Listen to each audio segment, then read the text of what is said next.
Morning everyone, welcome to the third day of our Mundal Track trip.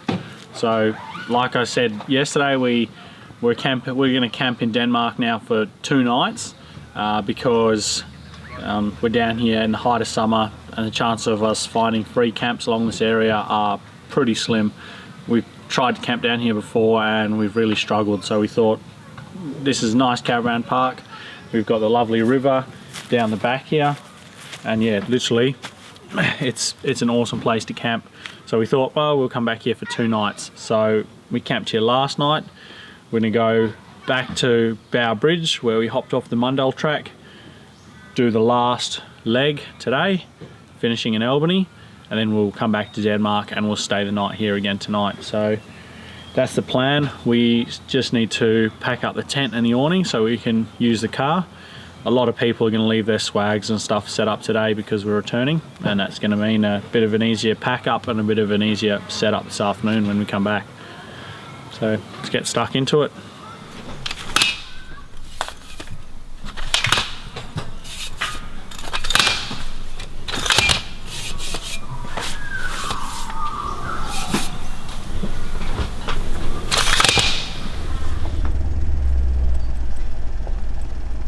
Well, after packing up camp and having some brekkie, it was time to make our way out of the caravan park and head back towards Bow Bridge so we could jump back on the Mundal Track and finish it off.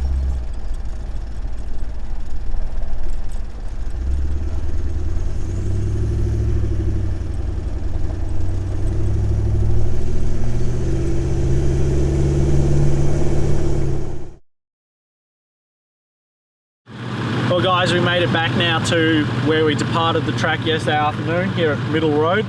So we're all queuing up, ready to go. We're going to take off now and do the last bit of the track. So far it's all been just gravel and sand, but you know, hard packed. There's been no requirement to really let our tyres down other than for some comfort on corrugations. But the track notes and whatnot indicate that today may have a bit more tracks and a few bog holes and that sort of thing. Now, being the end of summer, I don't expect it to be a lot of mud, but you know, hopefully it's going to be just a little bit more technical and challenging, a bit more fun to drive. Anyway, everyone's here, so let's go and hit the track.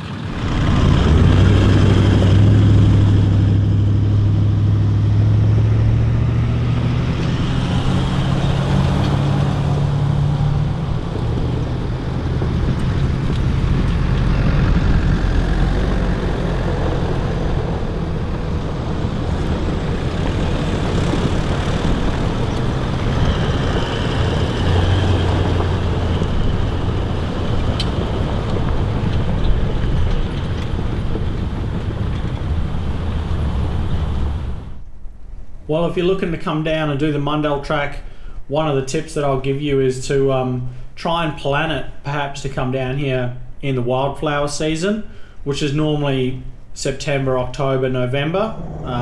It's a little bit later in the year the further south you go. Because the tracks do go through quite a lot of bushland and farmland, there will be some amazing wildflowers, and even now at the beginning of March there were quite a few little wildflowers on the side of the tracks that we stopped at, looked at and enjoyed. When you're driving in a convoy on gravel tracks like these, it's important to leave a bit of a dust gap so you're not driving in the vehicle's dust in front of you, otherwise you won't see hazards like that tree that's on part of the track. And if you have a two-way, to warn the vehicles behind you about hazards on the track, just so they're aware on what they're coming up to.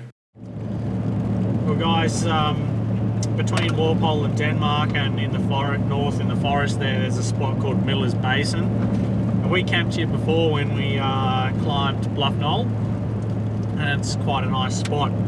Again, the Mundal Track goes quite close to Miller's Basin. It doesn't go immediately past it, but it goes quite close.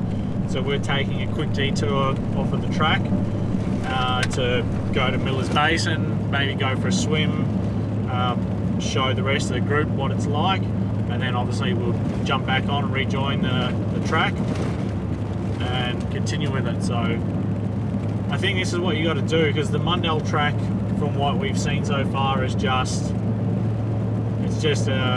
gravel roads mostly. Gravel roads linked together. the odd little track yesterday afternoon.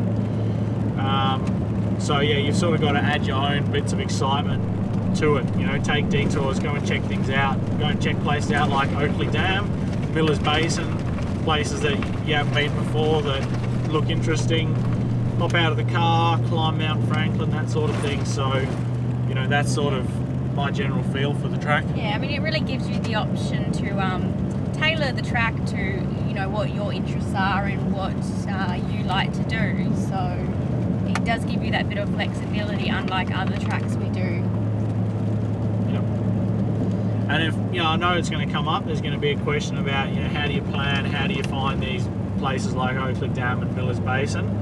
I've done a full planning video on this trip, and I'm going to be releasing it after the trip, so you can see exactly what I used, what tools I used to plan the trip, find these places, put them together, and then navigate.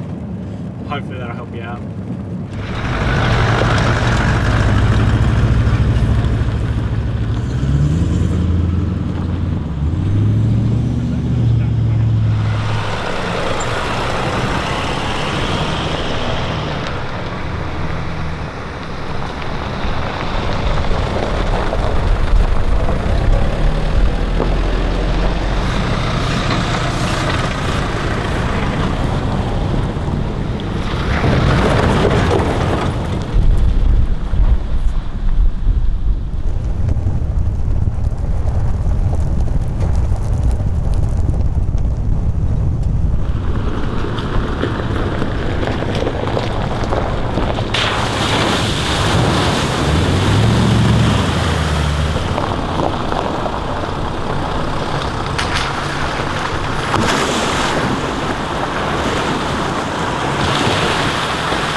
Well, this is Miller's Basin, guys. It's on a bend in the Kent River. It's a lovely deep pool. It's great for swimming in. There's a little camping area just next to it. And the best bit about it, it is litter free. So if you're going to come here, make sure you look after it so we can all continue to enjoy the place. It really is awesome.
What did you think of Miller's Basin? It's a lovely spot, definitely worth returning to in the future.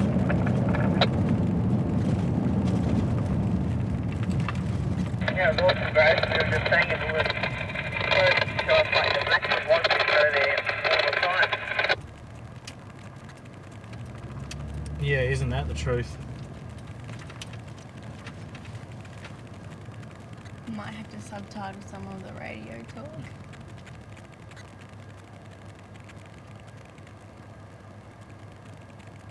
I think Miller's Basin will rate as probably one of the highlights for the day. It's only 20. Off you go. It's only 23 degrees today, so not really warm enough for a swim, but it is really lovely there. If it was a hot day, I think we all would have been jumping in for a quick cool off, that's for sure.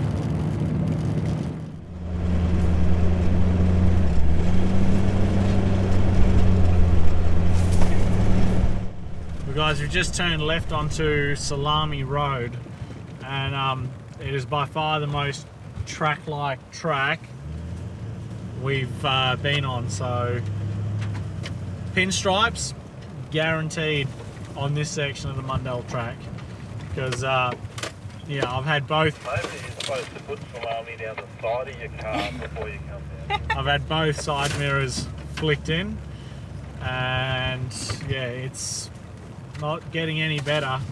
No, it's a slow process by the looks of it. Yeah, it's going to take a little while to get across the other side. It's, according to the HEMA, 10 kilometres. And yeah, we'll show you what it looks like now.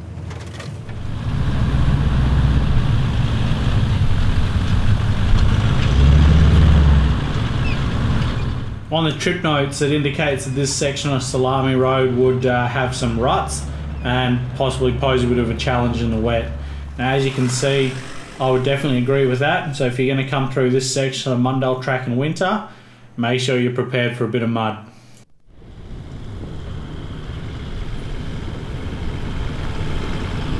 You want me to grab your GoPro? Yeah, if you could please.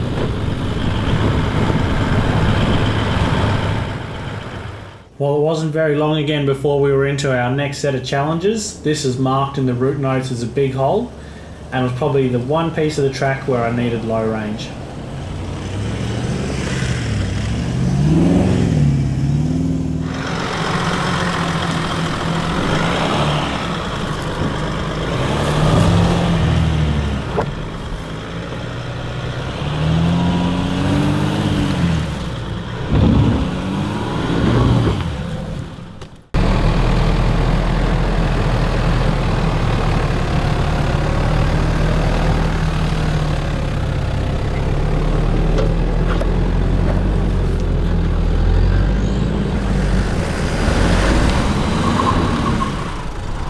Bottomed out. Hung up on that side on your side step. We got Eulins. We can get a max tracks and pack it in there. Otherwise, it'd be reverse out. Simple reverse out. Up to you. Depends if you want to go with a bit more momentum to try and pull yourself up, or if you want to go slow. Until you drop off, you're coming up to it now, so 30 centimetres tops. Or from here, give it a go. I would go more left, yeah. So I would straighten the wheel just a little bit. That's hard lock. About there is where I'd go. Yep.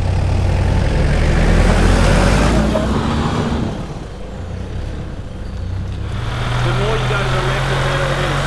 As you go up.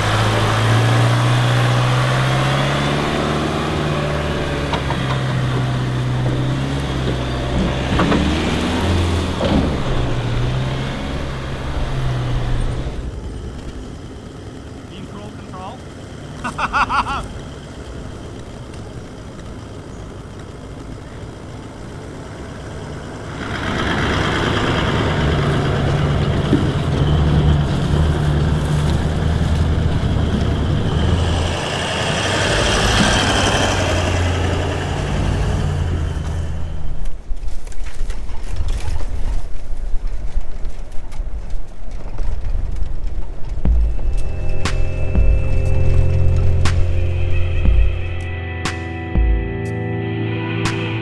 Well, after a busy morning on the tracks and a little bit of four-wheel drive action, it was definitely time for lunch. We were starting to get a bit hungry. We came across this clearing, threw the awnings out to create a bit of shade, and had a pretty good trackside lunch.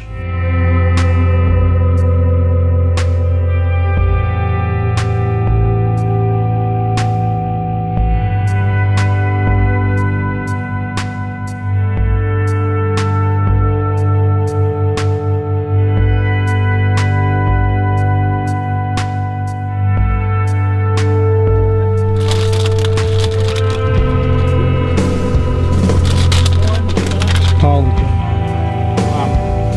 Some chip bits you can snack on. Leftover roast beef bread roll from last night's dinner for lunch. Very nice.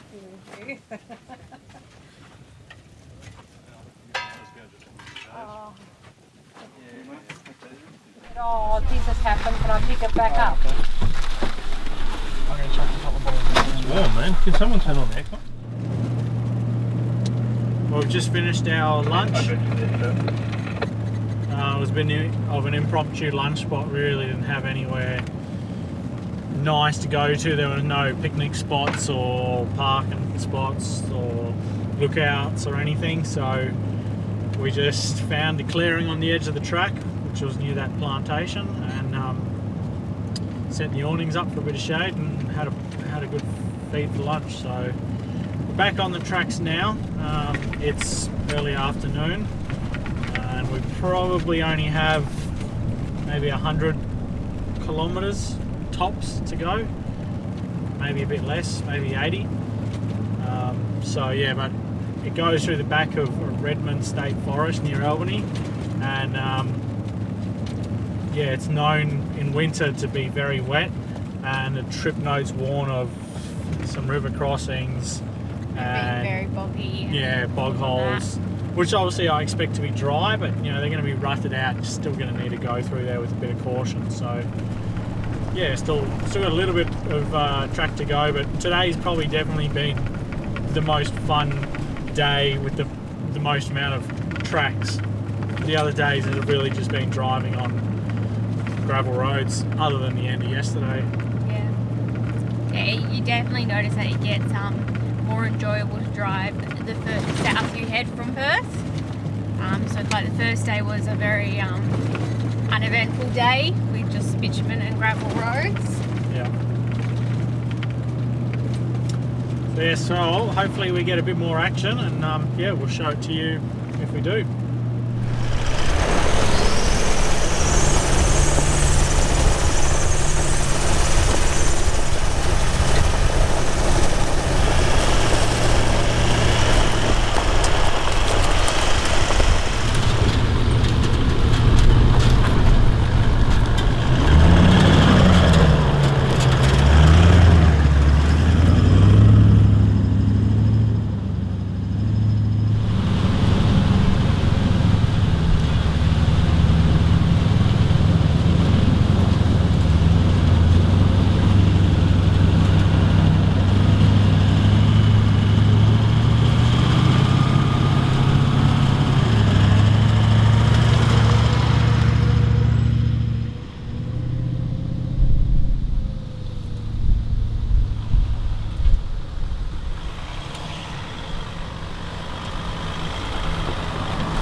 after the last little section of tracks, we were left with a gravel run back into Albany.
Well, we just finished airing up now at the Elika General Store. The plan now is to make our way into Albany, and we will end off the trip from the top of Mount Clarence. There's an amazing view up there. We'll watch the sun go down, check out the field of lights, and that'll sign off the Mundal Track trip. Oh, and Buck, you make good stubby coolers, mate. Been using it all trip. Thanks.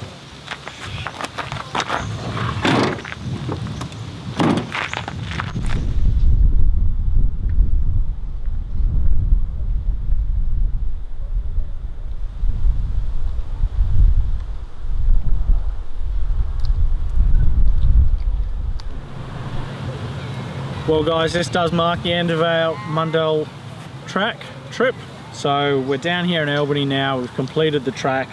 We're going to watch the sun go down from the top of Mount Clarence, where the National Anzac Centre is, and we're going to check out a few other bits and pieces here. So thank you very much for watching. Hopefully we'll see you in another video. Make sure you subscribe right here, make sure you check out our other videos here, and hopefully we'll see you in another trip. So happy safe adventuring guys, and we'll see you next time.